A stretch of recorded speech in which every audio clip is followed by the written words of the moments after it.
Azerbaycan'ın Karabağ Zaferi'nin 5.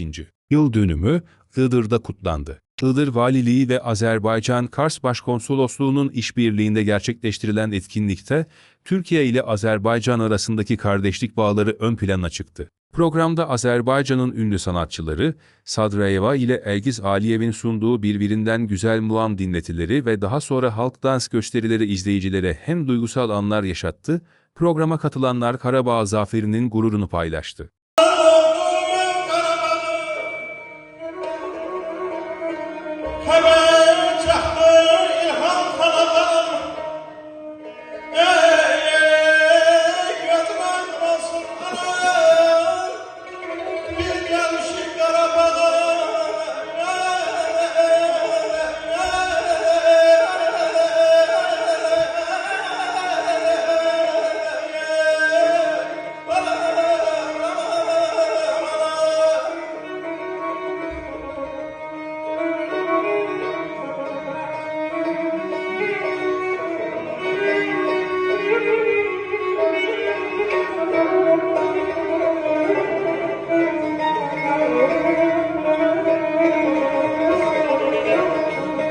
Yayda Qarabağın seyrinə çıxsan sən,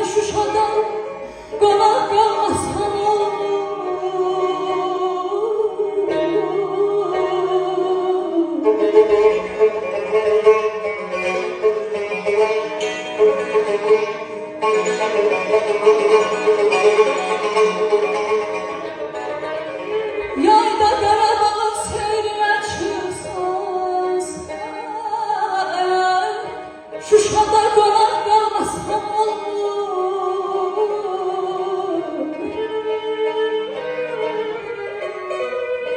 Çıxıb axşam üstü gedir düzündə,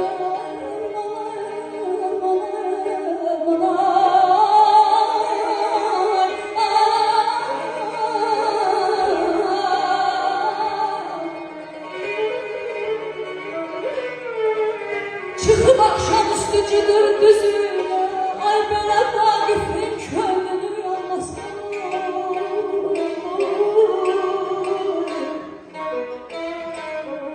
Əzim vətən yaxşı, əzim vətən yaxşı, geyməyə kətan yaxşı, ay belə gəzməyə qərb ölkəm.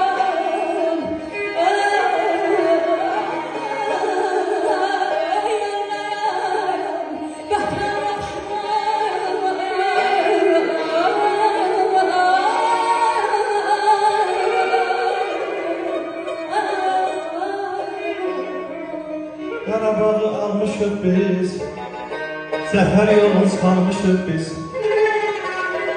Qarabağı almışıq biz, zəfər yolunu salmışıq biz. Belə Azərbaycan bayrağını, Türk dünyasının bayrağını Qarabağda asmışıq biz.